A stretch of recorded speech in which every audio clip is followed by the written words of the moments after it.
မကွေးတမ်းမောင်မျက်မှန်ဆိုင်ထဲမှာရှိနေတဲ့ဒီရှုခင်းလေးကတော့ပြင်ဦးလွင်ရဲ့အထင်ကြီးအကုန်လုံးပါတာဖြစ်ပါတယ်ဒီဘက်မှာလည်းရှိတဲ့ပြင်ဒီဘက်မှာလည်းတက်ပုံရိုက်ဆရာရှုခင်းလေးတွေကိုလည်းဆောင်ရွက်ထားတာတွေ့ရမှာဖြစ်ပါတယ်ဒီမှာကြည့်လိုက်မယ်ကြာကြည့်တဲ့အခါမှာအဲဒီနားလေးမှာဗျိုင်းလေးရှိပါတယ်ခင်ဗျာအဲဗျိုင်းလေးကတော့လေပင်ကအသားတွေကတော့ဖောက်စားသွားတယ်အပေါ်မှာရေပန်းလေးတွေကျမဲ့သဘောမျိုးနဲ့တုတ်ထားတယ်ဒါပေမဲ့ခုတော့လုံးမထားဘူးဗျာဒီမှာပြန်ကြည့်တဲ့အခါမှာဒီမှာဒါတရုတ်ပြည်ရဲ့ကြောက်ဆောင်နေတယ်ကြောက်တောင်နေတယ်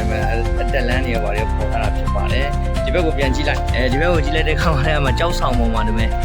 ပုံစံငယ်လေးတွေဆောင်ရွက်ထားတယ်တော်လာပါတယ်ဗျာတောထမ်းပင်ရဲ့အောက်မှာလည်းဒီမဲ့ဒီလိုရှုပ်ကလေးတွေလက်လေးလုပ်ထားတယ်ဒီဘက်မှာဆိုရင်တပ်ပုံရိုက်ဆရာလေးရှိတယ်ဒီမဲ့နောက်မှာလည်းတောထမ်းပင်လေးနဲ့လာတယ်တောထမ်းပင်လေးကစိမ့်ဆိုးနေတာပဲ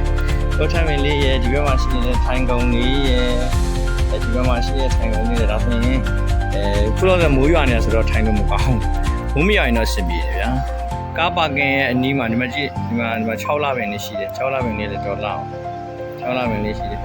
ကားထားလို့ရမယ်ဒီမှာကားပါကင်လည်းရှိမယ်ဒါကဆူလာဗျာ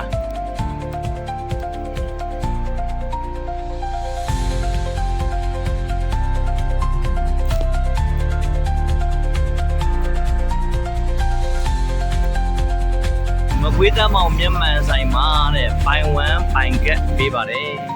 တမ်းမောင်ဆိုင်ကိုတော့တဲ့ကျွန်တော်ပြည်ဦးလင်ကနေပြီးတော့မှကျွန်တော်တို့ဟိုဘက်ကိုထွက်မှာလဲရေငယ်ဘက်ကိုထွက်ပါမယ်ထွက်ပြီးတော့မှဘယ်နားမှာလဲဆိုလို့ရှိရင်ပလဲဗျူဆွဲတာရဲ့ဒီဘက်အနီးနားမှာရှိပါတယ်ခင်ဗျာဟုတ်ဒီဘက်ကတော့ကားပါကင်ရှိတယ်ကားပါကင်ကနေပြီးတော့မှအပေါ်တက်သွားလို့ရှိရင်ဘာဖြစ်တုံးဆိုတော့တက်ပုံရိုက်ဆရာရှုခင်းလေးတွေအများကြီးရှိတယ်ပေါ်တက်ပြီးတော့မှကြည့်လိုက်အောင်မယ်တက်ပုံရိုက်ဆရာလေးတွေတဲ့ဒီဘက်မှာဆိုလို့ရှိရင်ခုံတရားလေးနဲ့ဒီမှာတောထန်းတန်းထောင်းအောင်လို့ဆိုပြီးမှတောထန်းလေးတွေနဲ့လုပ်ထားပါတယ်ဒီဘက်မှာဆိုလို့ရှိရင်မတန်းလေးရဲ့နောက်မှာရှိနေတဲ့ဗာလဲစက်ကူပန်းလေးတွေကတက်ပုံရိုက်ရှင်းဆွဲလေးဖြစ်ပါတယ်ဒီမှာပန်ကားလေးတွေရှိတယ်ပန်ကားလေးတွေနဲ့တက်ပုံရိုက်လို့လည်းကောင်းတယ်ဒီမှာတက်ပုံရိုက်တဲ့ဘီကတော့တော်လာတယ်အားတစ်ဖက်တစ်ချမ်းဒီဘက်မှာတောထန်းလေးနဲ့တစ်ချမ်းပါဒီဘက်ကိုကြည့်တဲ့အခါမှာနောက်မှာရှုခင်းလေးပြုံးလေးရှုခင်းလေးရှိတယ်ပြုံးလေးရှုခင်းလေးကိုရိုက်ကြတယ်ပြုံးလေးရှုခင်းလေးကိုဒါပချီဆွဲထားပချီလေးတကယ်တောက်ဝင်ပါလေဒါကပြုံးလေးကန်တော်ကြီးရယ်နောက်ပြုံးလေးတချင်ကြီးရနိုင်ရှင်လေးရယ်ဥမာတော့ကြတော်ဖြစ်ပြီးတော့မှဒီနားလေးမှာတော့ပြုံးလေးရယ်မြို့ဝင်အဖို့ဖြစ်ပါတယ်ကမှတော့မကွေးတမ်းမောင်သူတို့ရဲ့ဆိုင်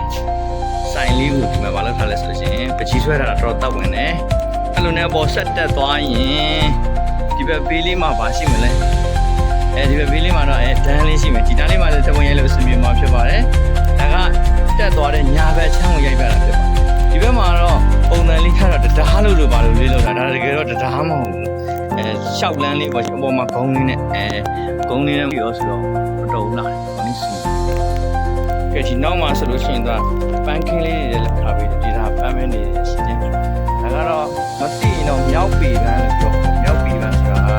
သူ့ချက်မဟုတ်ပါဘူးမြောက်ပေပန်းဆိုတော့မြေပေါက်ပန်းမှာမြေကြီးမှာပေါက်တဲ့ပန်းလို့ပြောတာပါဒီကတော့အဲ့ဒါဆိုရင်ဗီဒီယိုရိုက်တာထက်ဓာတ်ပုံရိုက်ဖို့ကောင်းဒီမှာဆိုရင်ဝေးသီးတောင်တီးနေတယ်မှာဒီပင်လေးရတယ်လာတယ်အခုကျွန်တော်ရိုက်နေတဲ့အချိန်မှာပဲမိုးလေးကတစ်ခုပဲကျနေတဲ့ခါကျတော့မိုးပြောက်လေးတောင်မှဗီဒီယိုထဲပါမယ်ချင်တယ်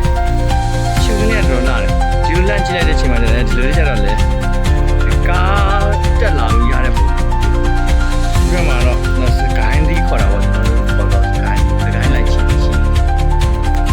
အပေါ်စီကနေလန့်ရတဲ့ပုံ